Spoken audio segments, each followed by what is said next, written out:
Dragon fruits. Ito dragon fruits yata ito. At may bulaklak siya. Napakarami niyang sanga. Ay, akala ko plastic. Ano pala ito? Enjoy plants. Enjoy photos. Akala ko plastic. Ang laki-laki niya. Parang hindi mo mapagkamalan na totoo. Parang ano siya. Parang plastic lang. Ang ganda ng dating niya. Makapal na siya. Lash na lash. Tapos parang plastic lang yung pagkahalaman.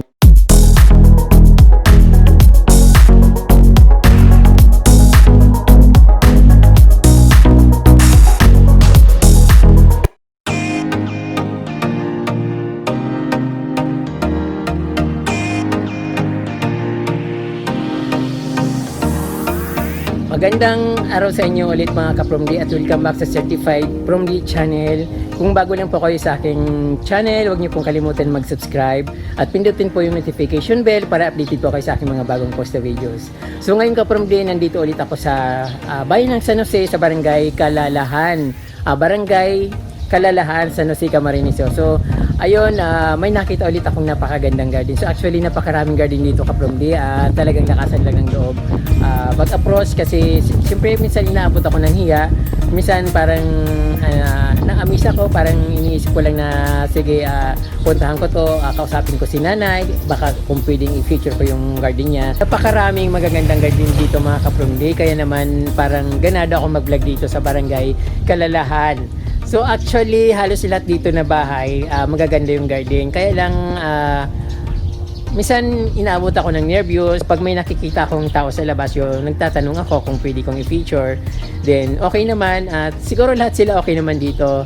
Yun lang, dapat malakas yung loob mo. So ngayon ka-Promdi, dahil napakaganda ng garden niya, ito very cozy, napakalawak at same ng ibang garden, at kaya lang medyo may magkakaiba yung mga style nila, pero ma-amaze ka rin kasi yung pang pagkarin sila, pagka-landscape. So ayun ang tinitingnan ko. At tara ka-Promdi, tingnan natin yung mga halaman dito sa garden ni nanay na napaka-cozy at napakaganda. So wala silang ka-Promdi, wala silang mataas na bakod, kaya nakikita ko yung magagandang halaman nila. So napaka-cozy nga ng dating nung napadaan ako. Napatigil talaga ako. So actually pauwi na ako kasi tanghali na.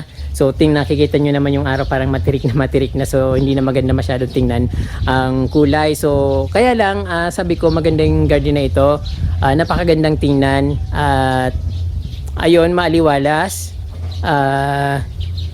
Iba yung pagka-sitting niya kasi sa iba talagang nasa gilid lang lahat yung halaman, tapos dito mayroon siya sa gitna at sa ayun, nakikita nyo may mga magagandang bromeliad sa puno ng mangga at napakaganda niyang tingnan syempre. Ito orchids, medyo madilim na at mataas na yung araw, natatalo yung camera ko ng araw.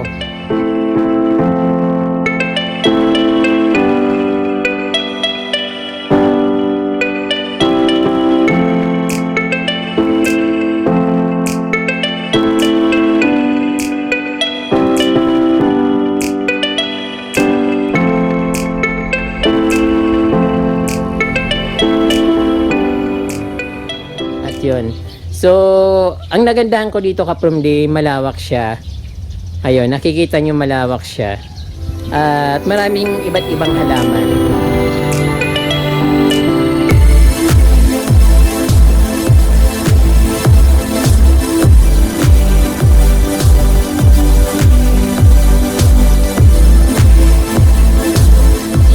Ayun, pagpasok ng gate, magandang dating niya. At very maaliwalas talaga. Mayroon siyang mga flowering rose. Ayun, mga roses na pula na malalaki ang bulaklak. Then mayroon din siyang mga aloe vera, marami siyang collection ng aloe vera. So alam naman natin na gamot siya ng aloe vera at maganda sa balat, sa buhok. At yung alopecia greenfield yata ang tawag nito, alopecia greenfield. Then ito mayroon din siyang mga caladium na yung mga rare na caladium. Ayun, napakagandang pagkasiting ng halaman niya dito. Ito hindi ko alam kung anong klaseng halaman ito. But namumulaklak siya ng kulay.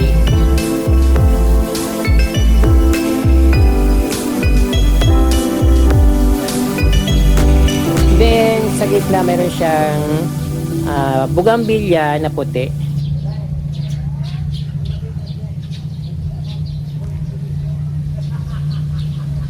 Tingnan naman natin dito, ito napakalaki ng kanyang pandakake.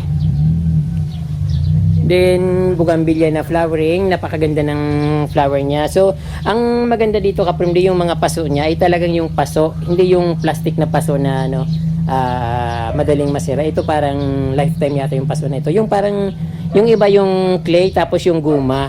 So, maganda yan talaga sa orchids, sa bougainvillea yung ganyan na paso.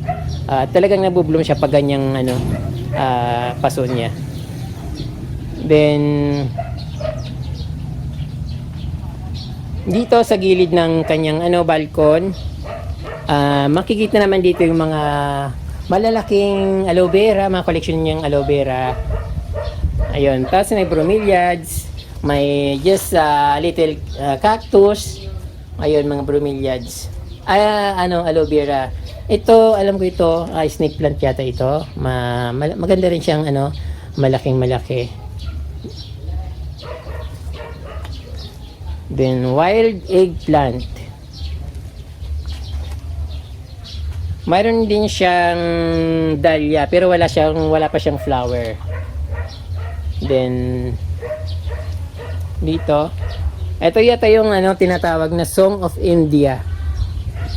Ayun, napakalaki niya na. Then meron siyang Philodendron Brazil. Ito yata yung Philodendron Brazil na tinatawag. Mga roses, then santans na kulay orange.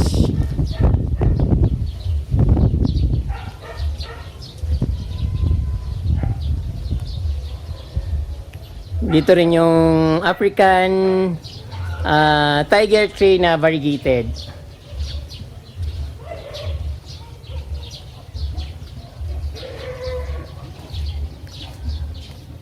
So dito ka dahil napakalaki ng garden niya at napakahaba, ito yung mga halaman dito na makikita.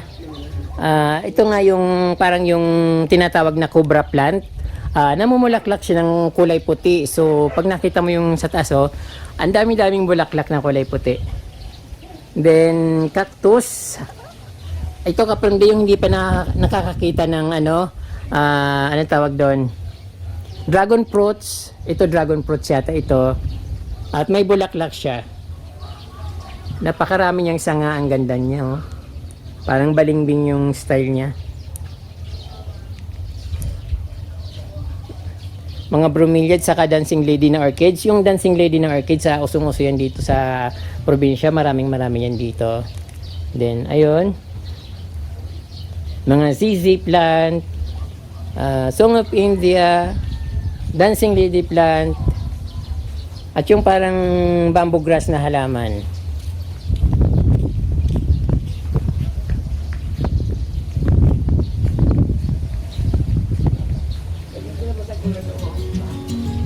Dito naman sa kabila kapromdi,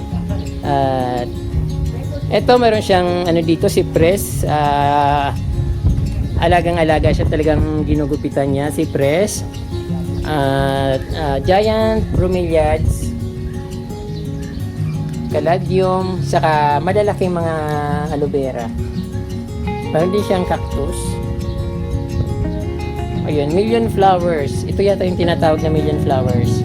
Kasi bakit siya million? Kasi bawat ano niya nahulog, tumutubo siya. So napakarami ngang nahulog. So parami siya ng parami, walang tigil. Bromeliads, tapos philodendron, bunny na ano cactus.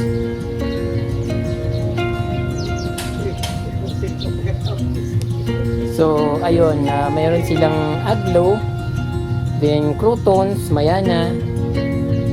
May mga plants dito. Then Eugenia plants, din mga begonia. Aglonema, peace lily. Then ito Sili siya, chili na kulay purple. At ito rin mga sili.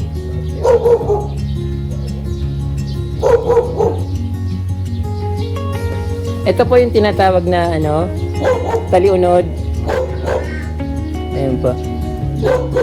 Then, pinapapasok ako ni nanay dito sa kanyang mini collection ng mga plants. So, dito mga ka-from-day, ito, ay akala ko plastic. Ano pala ito? Enjoy plants, enjoy photos. Akala ko plastic. So, ayan ang napakagandang garden dito ni nanay. Meron siyang Calathea zebra, Calathea tricolor. Tapos ito yung variety ng parang bromeliad. So, hindi ko matandaan or parang snake plant, something ganon.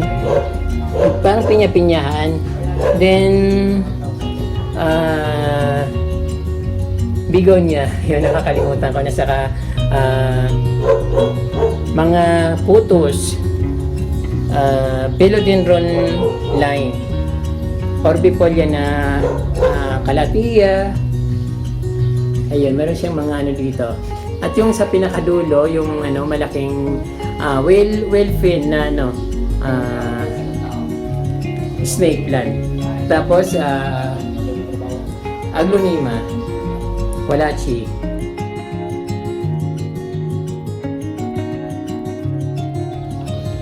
Meron din siyang napaka-lush na dito. Ito ka-from-day. Ang laki-laki niya, parang hindi mo mapagkamalan na totoo. Parang siya, parang plastic lang. Ano ba to? Calathea. Napakagandang ng pagkatubo niya. Parang mga plastic lang yung halaman dito, pero sa totoo, mga tunay siya kasi ang ganda-ganda niya. Then ito ka-from-day, meron siyang pula na Aglonema. Parang plastic din yung dating niya, pero totoo siya ka-from-day. Napakaganda. Then, ito, variety yata ito ng aglo, pero hindi naman siya Chinese evergreen, pero para siyang aglo. Ayan.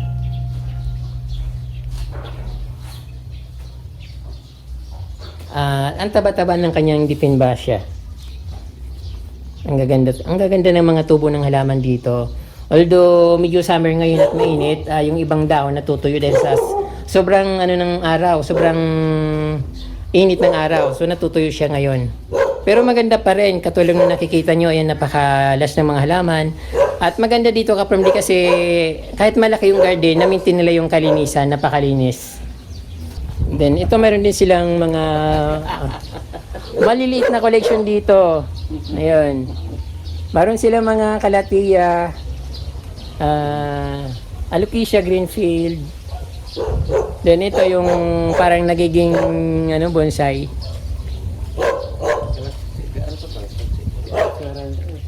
So, ayan ka-from-day, kung nakikita nyo, napakalinis ng kanilang garden. At siyempre yung nagme-maintain, siyempre senior citizen, isang mother. Ayan, magagaling talaga mga mother maghalaman.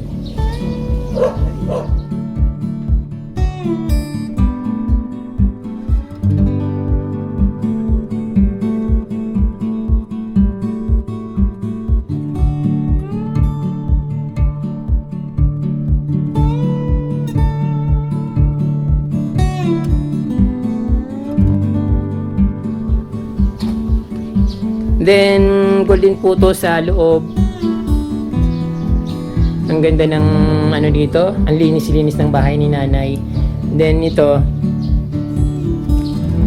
Aglo, parang mga plastic lang. Flowering siya.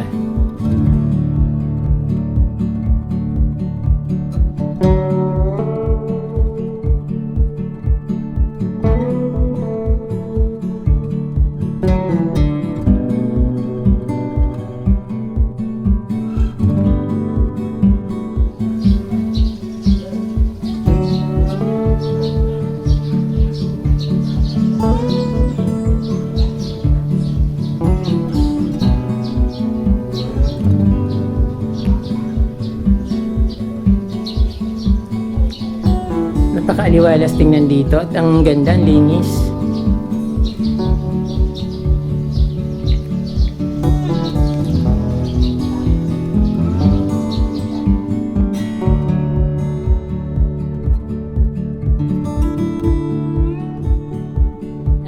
another idea mga ka-from D, although marami naman gumagawa nito, pero dito kasi ang ganda ng pagkano niya, ang ganda ng dating niya, makapal na siya, last na lash. Tapos parang plastic lang yung pagkahalaman niya. Hindi mo pagkamala na tunay na halaman kasi ang ganda ng ang linis.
So ayun po mga ka-from D, nakakatuwa yung mga halaman dito at syempre tuwang-tuwa ako pag nakakita kong napakalinis na garden at napakalawak. Parang iniisip ko sana all mayroong ganito kalawak na garden, sana all mayroon ganitong magandang garden.